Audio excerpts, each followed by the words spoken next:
you've got to have mobile. So that's number one, that's obvious. It's a check off. If you don't have a mobile solution, investors are probably not going to use it.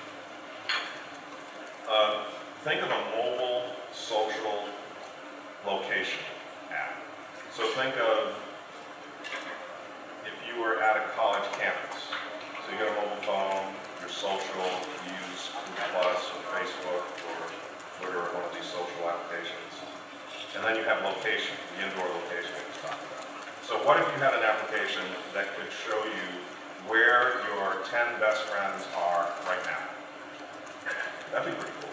So you know where they are. If you're on a college campus, you know which building they're in and exactly which room they're in. That would be a pretty cool application.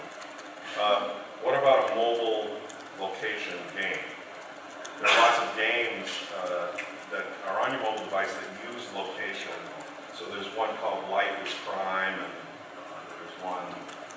there are several of them that use location as part of a game, sort of like Monopoly or Risk or that kind of thing. Mobile payments, huge business, huge opportunity.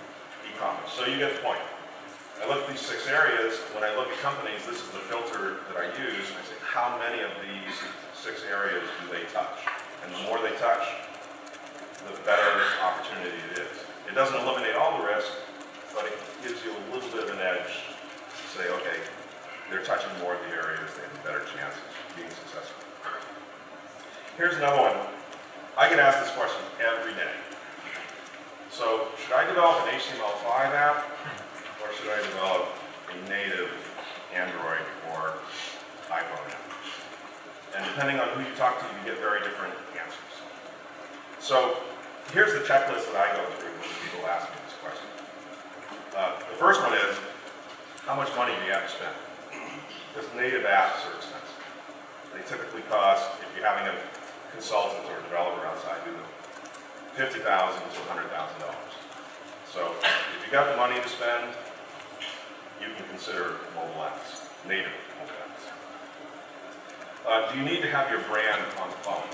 And by that I mean, on the home screen, do you want your logo to show up on the screen? Versus if you're an HTML5 web app, then they're going to navigate to your URL and see your app. So is it important to you to have your logo on the screen or not? Do you need notifications? So notifications means that the app on the phone can send a notification to your phone to say you have 2 messages, or you have some social person who wants to get in touch with you, or whatever. So do you want the app to send notifications to the phone? If that's important to you, then you've got to go native. If it's not, then you can go HTML. Is location or photos a big part of your app? Because that's one of the things the phone does. The phone has the GPS, so it can give you location, it has a camera, so it can give you photos. If those are central to your app, then you probably want to go native. If they're not, if you just have content or you do commerce, then HTML5 could be a very good solution for you. Is performance important? So the app, the native app can have better performance, obviously. But in most cases, it's a very slight difference, so it might not be that big of a deal. And the last one, yes, there is a cost to having an app on the App Store. They take, our friends at Apple take 30% or more of your revenue. Android is much more friendly in that situation.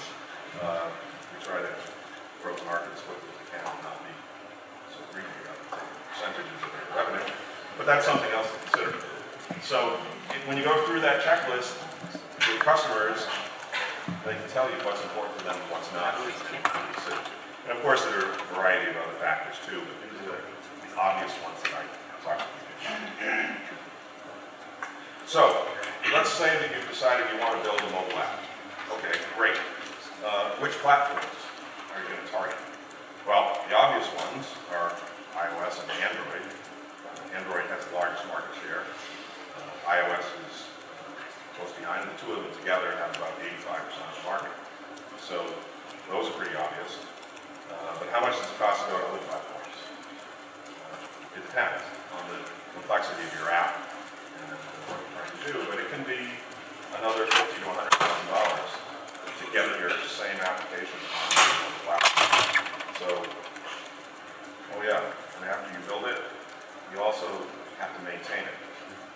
So then you have to pay these developers. Oh, and by the way, it's a separate set of developers. That's why it costs so much. Because iOS developers don't do Windows Phone. And Android developers typically don't do other apps. You know, they have their own set. So that's why it's so expensive. Every time you go to a different platform, you got to have a different set of developers to build it and to maintain it. So it can get to be pretty expensive. Macro myopia. How many of you have heard this term? Macro myopia. It's an interesting term. It's a disease that's common to venture capitalists and to press. They tend to overestimate the short-term impact of things and hype it, and then they underestimate the long-term opportunity. And you see that Gartner has this hype cycle. You see that hype cycle where things go up and then they go down and then they come back up to where they should be. It happens over and over and over again. So in the case of mobile, we saw the hype back in 2007 and 2008. Then it went down to, yeah, okay, I've heard about that, and it's not going to be that big a deal. Now I think we're realizing, wow, this really is going to be big, and maybe even bigger than we thought. And I'll be here the rest of the day and